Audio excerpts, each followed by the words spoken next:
Tong kosong nyaring bunyinya, yaitu PDIP. Kenapa bisa seperti itu? PDIP dan Megawati tidak mau mengusung Jokowi. Kenapa saya katakan salah itu kalau Pak Jokowi tidak dibantu oleh Ibu Mega? Muncul, ada lagi, udah kita dorong aja Ibu Ani untuk menjadi calon presiden yang akan datang. Iya, partai lu yang kemarin make gas melon buat kampanye waktu pilkada. Makanya pemerintah tuh pengen nertipin oknum-oknum yang ngambil haknya rakyat kayak komplotan lu itu.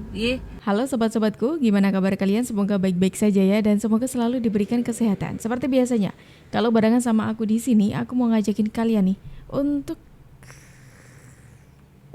mencari info menarik apa hari ini.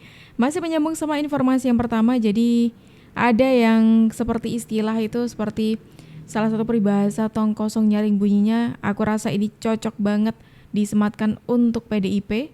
Karena apa?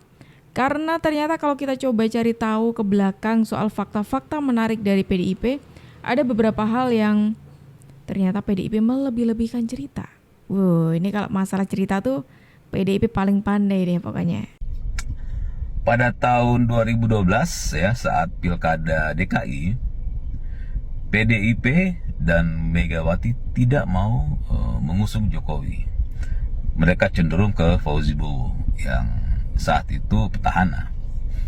Karena Jokowi ya tidak punya uang yang cukup untuk kampanye. Partai lain saat itu sudah mendukung Jokowi karena elektabilitas Jokowi sangat tinggi. Secara survei, jika PDIP mengusung Jokowi akan berpengaruh ya pada Pileg dan Pilpres 2014. Tapi Megawati tetap tidak mau mengusung Jokowi di Pilkada DKI. Ya akhirnya Pak Prabowo Subianto ya, yang turun tangan saat itu meyakinkan Megawati. Ya terbukti kan, Jokowi menang di Pilkada dan berdampak positif terhadap PDIP. Penting nih, ini saya kasih tahu nih pendukung Pak Jokowi nih. Kenapa saya katakan salah itu kalau Pak Jokowi tidak dibantu oleh Ibu Mega.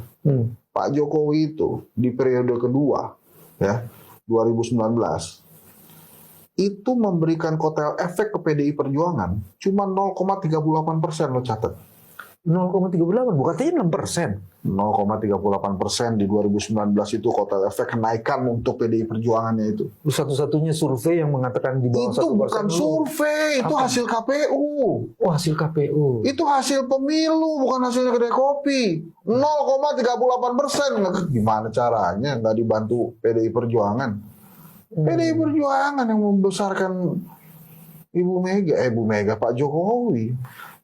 PDI Perjuangan juga yang membuat karir politiknya Bobi dan Gibran itu naik. Jadi jangan dikesampingkan hal itu. Tapi jangan Kalau kemudian disampingkan Tempo perannya Pak menulis ini Jokowi. gara-gara Ibu Suri ya terserah.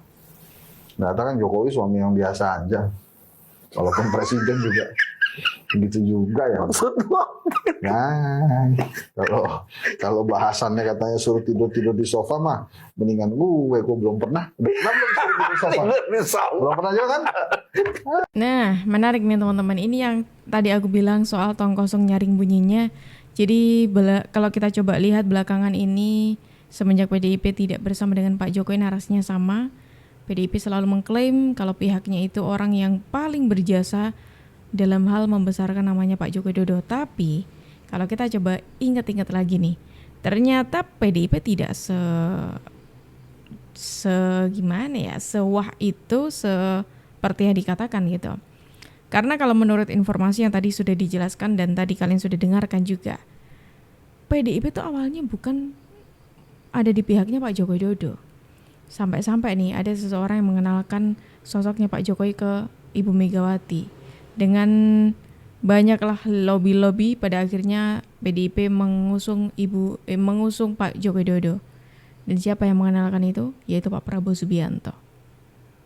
Tapi kok bisa-bisanya gitu loh, sampai detik ini nih PDIP mengklaim kalau PDIP nih yang paling berjasa. Coba bayangin kalau dulu Pak Prabowo Subianto tidak mengenalkan namanya Pak Joko Widodo. Apakah terjadi tuh menang 2 periode? Apakah terjadi PDIP menjadi penguasa selama 10 tahun? nggak ada ceritanya, ya kan? Dan lucunya apalagi adalah ketika sekarang sudah terjadi nih, Pak Jokowi tidak lagi dalam satu gerbong yang sama dengan PDIP.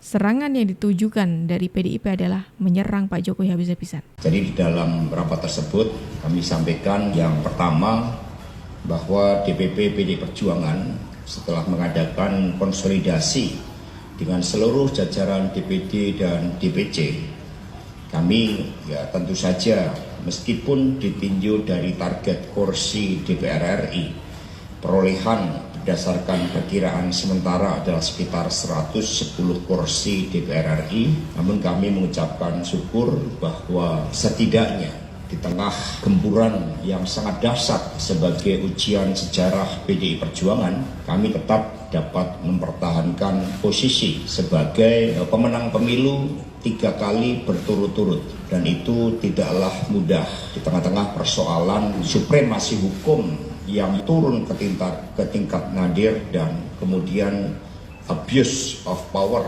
yang sayangnya dilakukan oleh Presiden Joko Widodo, sehingga kecurangan yang dimulai dari hulu, dari rekayasa hukum di Mahkamah Konstitusi hingga di tingkat proses sampai di hilir, bahkan sekarang pun masih banyak intimidasi yang dilakukan.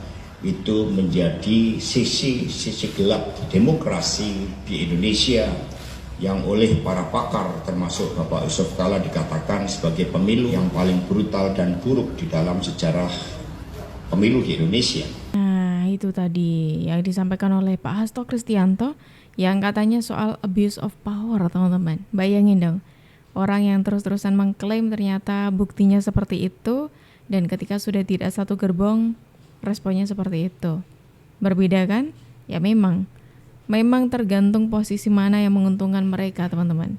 Kalau sekarang posisinya tidak menguntungkan dan lebih baik untuk menyerang gitu ya, mungkin mereka mikirnya seperti itu, makanya sekarang ya seperti itu tadi, teman-teman, gitu loh. Saya pernah dengar sendiri dari beliau, Pak Jokowi itu mengaku Pak Prabowo itu betul-betul teman baiknya. Prabowo karena membawa Pak Jokowi ke DKI.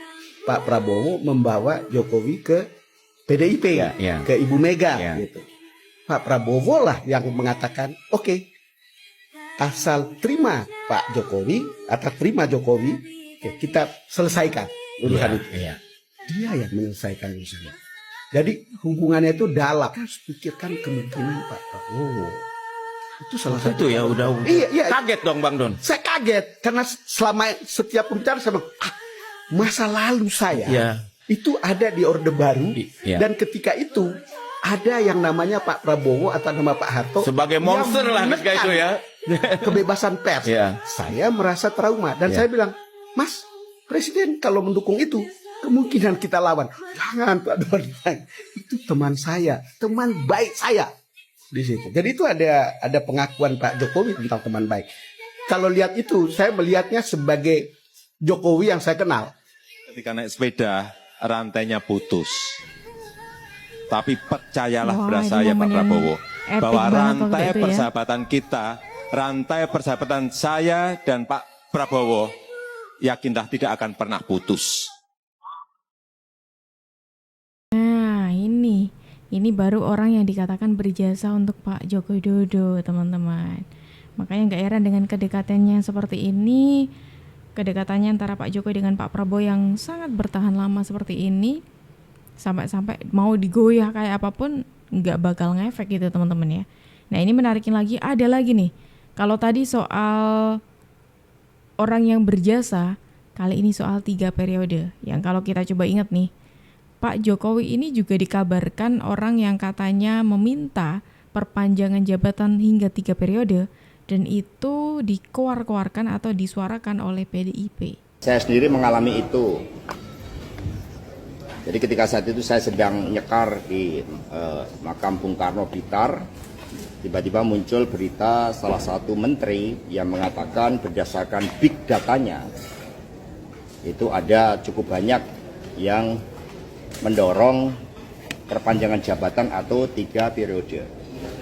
Sebelumnya saya bertemu dengan menteri tersebut dan dikonfirmasi bahwa sikap-sikap ketua umum partai, beberapa partai yang menyuarakan itu Saat itu dikatakan ya sebagai permintaan Pak Lurah. Kami mendengar itu. Maka kemudian karena PD Perjuangan ini juga lahir dengan suatu semangat untuk membangun demokrasi yang sehat, yang taat pada konstitusi, maka PD Perjuangan bersama rakyat Indonesia memilih tegak lurus pada konstitusi. Itu sikap yang diambil oleh PD Perjuangan. Jadi berbagai upaya yang dilakukan oleh beberapa ketua umum saat itu yang saya dapat informasinya, ini bisa di cross check, saya pertanggungjawabkan secara politik hukum dan juga di hadapan Tuhan Yang Maha Kuasa, di hadapan rakyat Indonesia, bahwa itu memang ada. Ya melalui pihak-pihak lain yang kemudian juga disuarakan ke PDI Perjuangan. Tetapi sikap kami adalah konsisten di dalam menempatkan konstitusi sebagai rule of the game yang sangat fundamental yang harus kita ikuti. Nah, ini yang dikatakan Pak Hasto Kristianto. Tahu nggak yang lebih mewujudkan apa? Ini ada perbedaan paham nih di PDIP. Ketika Pak Hasto mengatakan ada soal permintaan Pak Jokowi yang 3 periode, justru Mbak Puan Maharani membantah adanya itu. Puan bantah pernyataan Adian Napitupulu soal Jokowi minta 3 periode. Politisi PDI Perjuangan Adian Napitupulu mengungkap sebab Presiden Jokowi mengusung putranya Gibran Rakabuming Raka menjadi cawapres Prabowo Subianto. Salah satunya karena PDIP tidak mengabulkan permintaan Jokowi untuk memperpanjang masa jabatan Presiden menjadi 3 periode. Namun hal itu dibantah oleh Ketua DPP PDIP Puan Maharani. Ia mengungkap saat isu itu ramai, tidak ada pembicaraan antara Presiden Jokowi dengan Megawati Soekarno Putri perihal masa jabatan 3 periode tersebut. Lagi pula, kata Puan, PDIP tegas menolak karena tidak ada aturan yang menguatkan masa jabatan presiden diperpanjang atau dibuat menjadi 3 periode. Oh enggak pernah. Nggak pernah. Setahu saya nggak pernah beliau meminta untuk perpanjangan 3 periode. Nah, sudah dengar dari 2 tokoh. Yang satu mengatakan iya Pak Jokowi itu meminta 3 periode, yang satunya membantah. Dan yang membantah itu adalah anaknya dari Ibu Ketum. Kalau menurut kalian gimana? Dan ini belum stop dulu, belum selesai nih teman-teman. Jangan stop kagetnya karena ada lagi yang mengagetkan soal 3 periode. Kalau perlu kan bisa disesuaikan undang-undang dasarnya. Why not? Kalau bisa menambah 1 periode biar lebih banyak yang dihasilkan. Muncul. Ada lagi, udah kita dorong aja Ibu Ani untuk menjadi calon presiden yang akan datang. Kami berdua mendengar. Kami berdua bersatu dalam pikiran dan sangat jelas dan tegas. No. Memimpin Indonesia selama 10 tahun. Ya. Bapak menjadi presiden selama 2 periode. Pernah nggak Pak terpikir atau muncul keinginan untuk menambah periode lagi? Saya tahu dulu sebagian, saya tidak tahu seberapa banyak menginginkan. Adalah Pak SBY, kalau perlu kan bisa disesuaikan undang-undang dasarnya. Why not? Kalau bisa menambah 1 periode biar lebih banyak yang dihasilkan. Muncul. Ada lagi, udah kita dorong aja Ibu Ani untuk menjadi calon presiden yang akan datang. Kami berdua mendengar. Kami berdua bersatu dalam pikiran dan sangat jelas dan tegas. No. Mengapa? Begini. Memimpin negara, memimpin bangsa, memimpin pemerintahan 5 tahun pun sebetulnya cukup. Kalau itu dilaksanakan dengan sepenuh hati. Kebijakan tepat, keputusan tepat. Apalagi 10 tahun. More than enough. Jadi for me sudah cukup 10 tahun. Agar muncul pemimpin-pemimpin baru. Yang melanjutkan estafet kepemimpinan.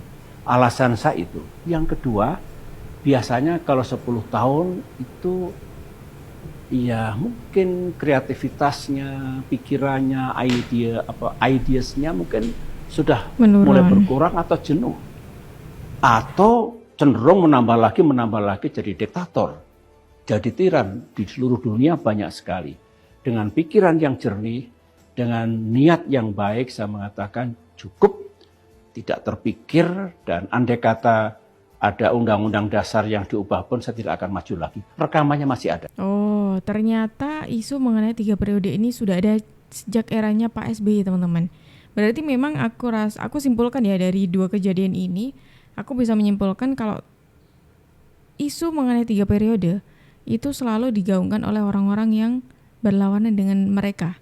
Seperti kali ini yang diserang soal hal ini adalah Pak Joko Widodo. Padahal kalau kita coba tarik mundur ke belakang, eranya Pak SBY juga ditawari bahkan untuk menambah periode menjadi 3 periode. Bayangin. Berarti memang dapat disimpulkan di sini kalau isu ini selalu digunakan untuk menjatuhkan orang yang punya kekuatan besar. Kalau menurut kalian gimana? Gara-gara ada hutang budi, Prabowo jadi nggak bisa lepas dari Jokowi. Guys, banyak berita yang berusaha untuk memisahkan antara Prabowo dengan Jokowi. Soalnya, wibawa Prabowo tuh jadi turun karena dinilai pemerintahannya ikut dikontrol sama Jokowi. Tapi, bagi pengamat, harapan itu sia-sia guys. Bagi Adi Prayitno dari Parameter Politik Indonesia, upaya membenturkan Prabowo dan Jokowi akan selalu gagal. Apalagi, Prabowo sempat bilang kalau Jokowi itu jadi mentornya dalam banyak hal. Selain itu, Jokowi kan juga punya peran gede guys buat menang Pilpres 2024 kemarin. Jadi wajar aja keduanya nggak bisa dilepaskan karena ada balas budi yang kuat. Menurut kalian, kedekatan Prabowo dan Jokowi ini emang ada dampak negatifnya ya guys? Kok pengen keduanya dipisah? Nah, kalau tadi kita bicara soal Pak Prabowo yang membantu Pak Joko Widodo, pahlawannya Pak Jokowi sebenarnya itu Pak Prabowo. Sekarang ada lagi nih, orang yang memanfaatkan situasi ini dengan mengatakan Pak Prabowo ini tidak berani melepaskan Pak Jokowi karena ada efek balas budinya, katanya seperti itu. Ya ampun teman-teman. Pak Jokowi itulah apa? Sudah menjadi mantan presiden. Pak Prabowo sudah menjadi presiden. Kok masih ada aja orang-orang yang susah move on dari kejadian kemarin ya? Kan gila. Gara-gara LPG 3 kg sudah 2 orang korban nyawa loh. Satu kelelahan dipanggang matahari, satu ditabrak truk gara-gara nyari-nyari kemana bisa beli.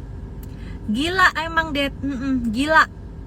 Lu pikir kejadian kayak begitu itu karena siapa sih? Hah? Ya salah satunya itu karena ulah partai lu, Det. Iya, partai lu yang kemarin make gas melon buat kampanye waktu pilkada. Makanya pemerintah tuh pengen nertipin oknum-oknum yang ngambil haknya rakyat kayak komplotan lu itu, ye. Lu kagak ada niatan gitu, Det, buat nanya ke partai lu dapat gas melon sebanyak itu dari mana, hah? Kagak ada niatan lu kritik ke partai lu sendiri, hah? Lain kali mah kalau mau bagi-bagi gas ya gasnya yang pink, jangan gas melon, gas subsidi pemerintah, ye. Itu namanya ngambil hak rakyat, katanya partainya wong cilik, hah? Aduh, deh. Nah, ini ada lagi teman-teman. Jadi ini menanggapi isu soal gas subsidi yang belakangan ini ramai dikabarkan. Ternyata kalau kita coba inget-inget lagi nih, dulu tuh ada nih waktu kampanye ada yang menggunakan gas ini sebagai salah satu bahan kampanyenya. Coba kalau menurut kalian gimana teman-teman? Silakan tulis pendapat kalian di kolom komentar dan terima kasih banyak karena kalian sudah menemani aku dari awal sampai akhir. Aku Jup pamit undur diri. Sampai jumpa.